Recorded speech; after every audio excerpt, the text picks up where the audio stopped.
Oxfam Africa says that hunger is likely to claim a life every 36 seconds in drought-stricken East Africa over the next 3 months. The international agency has warned that the situation in Somalia, Ethiopia and Kenya is deteriorating fast. According to Oxfam, this is the worst hunger crisis, with the number of people experiencing acute hunger already surpassing that of famine of 2011, when more than 250,000 people died. Almost 1 in 6 people in Somalia are now facing extreme hunger. Large parts of the regions have suffered 4 failed rainy seasons. Oxfam's latest data analysis suggests that the rate in which people in Somalia, Ethiopia and Kenya are dying of hunger has increased since May, when it estimated that a person was dying every 48 seconds, and endless delays in providing aid to millions on the brink of starvation. Well, for a bit more on this, we're now joined by Oxfam's country director in Kenya, John Kitui. Thank you so much indeed for joining us. Welcome to the program. These are alarming statistics. Is it a real statistic that we're finding people could be dying every 36 seconds? Yes, and thank you very much for having me.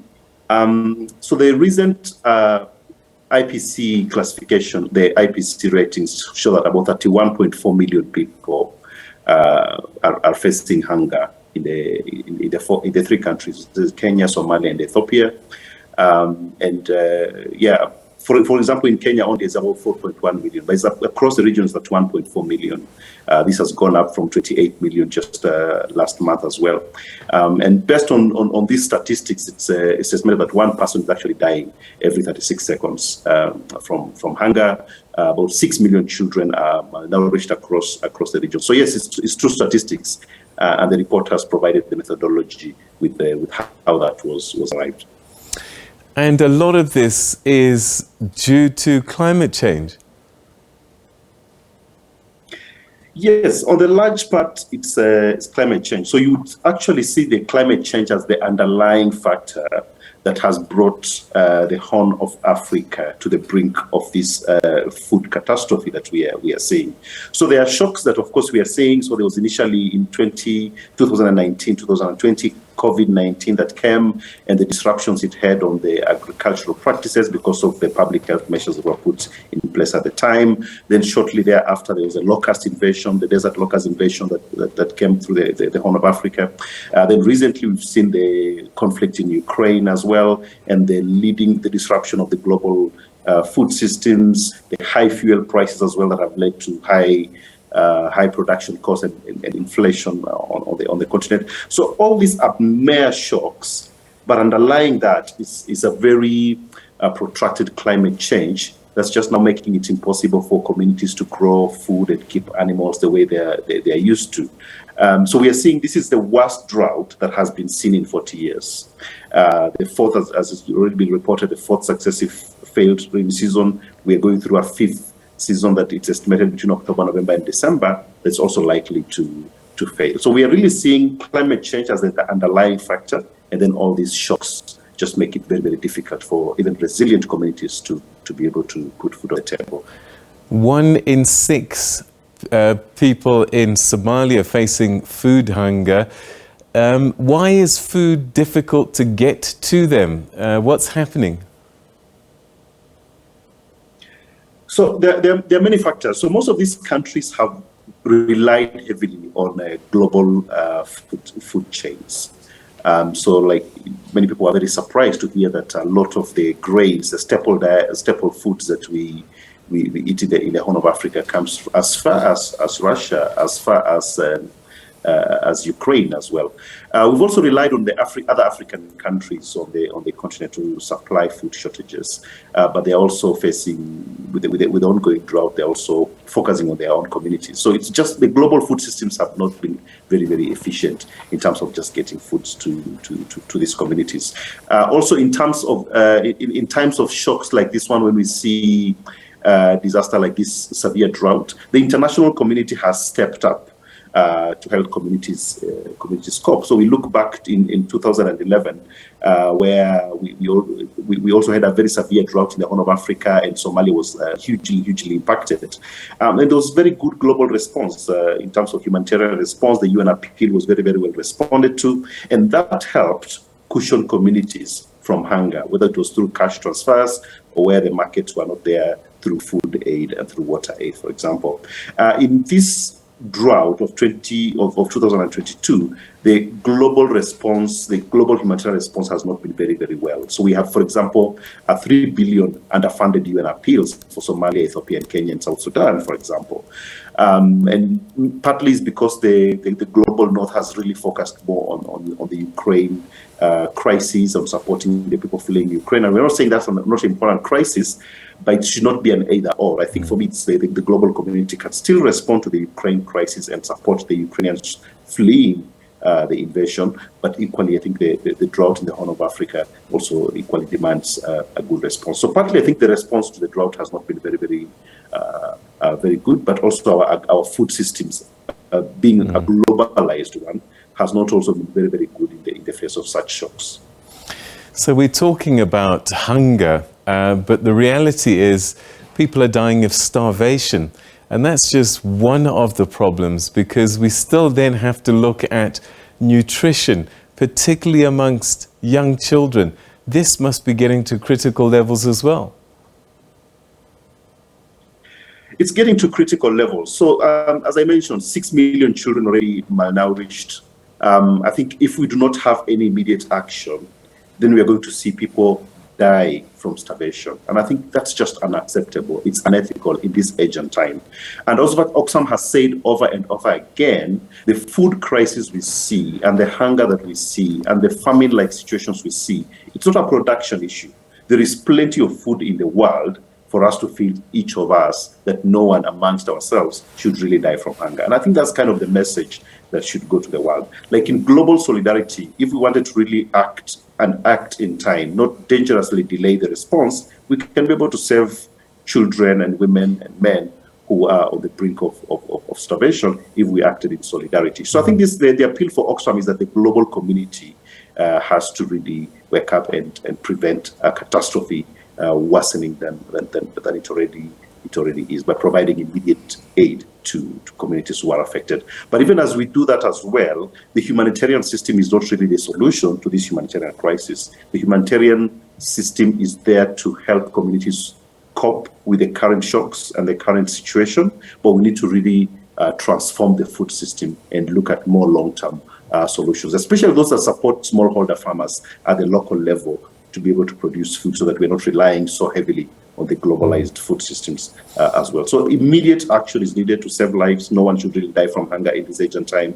We have a lot of food. We waste so much food. There's a lot of food that is lost also post-harvest across the world. We are able to bring that food to communities to save their lives. And I think that's kind of the key message that we should be sending out to well-wishers. All right, so global solidarity required for sure.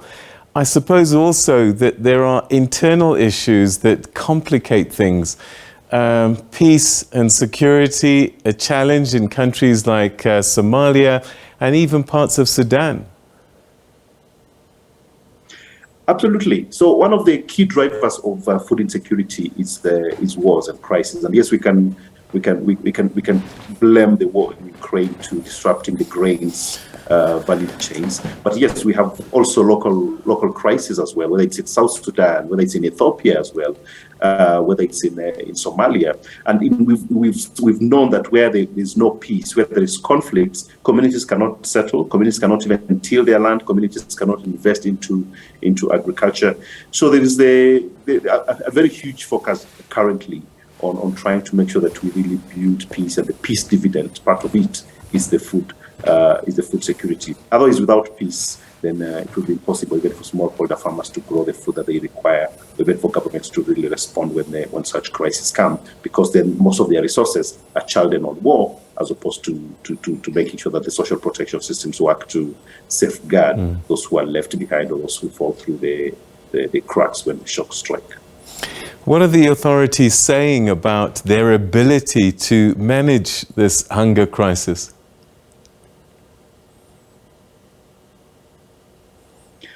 Sorry, come again? I'm saying, what are the authorities themselves saying about their ability to manage this crisis? I would imagine resources is something that's lacking. Yes, absolutely. So these are kind of crises that go beyond the capacity of any single country to help mitigate. So, for example, across Somalia, Ethiopia, and Kenya, we've seen the international community make a response. It's not sufficient, but there's already a lot of response. There's a lot of cash transfers that have gone to cushion communities, but it's because the civil societies in Kenya, including the ASA Humanitarian Network, and this is a network of almost 30 local organizations that work in the arid and semi-arid lands, have been making alarms about an impending disaster since 2020, since 2021 as well, about the impending crisis. And so there's been a lot of response already. Governments have also scaled up cash transfer program and social protection programs, for example, in Kenya, specifically targeting a few affected individuals. So there's a lot of response, but it's insufficient. When you look at the capacities of countries as well. In the long term as well, we've seen countries like Kenya, for example, this week the president of Kenya launched a dam in one of the counties as well that is meant to scale up wheat production from about 25,000 acreage to over 5,000 acreage of rice production. So we are seeing there's a lot of effort by governments in the region to meet the immediate needs, but at the same time to start thinking long-term. What are the long-term solutions we can put in place to make sure that we don't face this again when future shocks come? But yes, this is overwhelming for local governments in the Horn of Africa. That's why organizations like Oxfam are making for more of a global support as well to make sure that we protect lives. All right, and perhaps that's how we'll end this, the global support. I mean, it's World Food Day today, and the theme is leaving no one behind. And one gets a sense that this isn't being taken seriously enough if we're going to see people dying every 36 seconds. What can we do to shock people into action? Because it seems as if listening to the statistics just isn't enough. No, I think the work that the media really plays is very, very critical, and this is to appreciate SABC, for example, to bring this to the global audience, because partly it's just lack of awareness, and even within countries like Kenya as well, there is very huge inequality.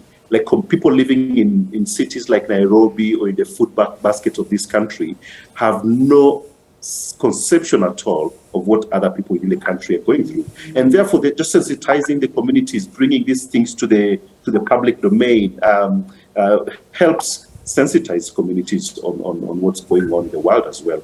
We don't talk a lot about climate change, for example, and I think for me it's very, very important that we really address the carbon emissions, because without doing that, we are unlikely to really solve this problem fundamentally. So climate change is a big issue. Africa only contributes about 2% of the greenhouse gas emissions, but then the developed countries that emit the bulk of the carbon emissions are not suffering the consequences like Africa is suffering. But even if they would suffer that, they have the resources to really mitigate against some of these crises. So we are looking at some of these solutions. For example, when we go to the COP in Egypt, the COP27 in Egypt, that we're actually pushing for loss and damage. Like rich countries must make sure that they avail resources that help communities that are affected by the ongoing climate change to adapt to climate change. But there is plenty of resources for governments to ensure that loss and damage is really implemented. So there's plenty of things that we can do. Democratization of the food systems as well. So we've seen recently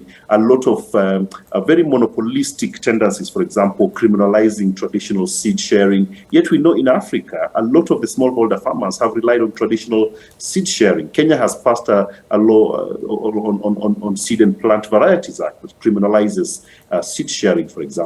Such monopolistic tendencies pushed by seed multinational corporations also prevent smallholder farmers from growing their food. So there's a lot of things that we can do to democratize the food systems and to deal with climate change, but also to fight inequality. And I think if we are very, very serious about these things, then we can start seeing improvement in food security. And even if shocks come, like the drought or locusts or COVID-19 or whatever pandemic that may come in future, but then communities are not as precariously on the edge as they currently are. John Kitui, we're going to have to leave it there. Thank you very much indeed for bringing this to our attention, and let's just hope this message spreads far and wide and we can start to save some lives. Thanks so much indeed for your time. Thank you for your time too, and thanks for the great work that you're doing to bring this to the attention of the Thank you. Audience. Good night. All right, that's John Kitui, who's Oxfam's country director in Kenya. And we're facing, particularly in the Horn of Africa, in the east of Africa there, a crisis. 36 people, I mean, a person dying every 36 seconds in the region.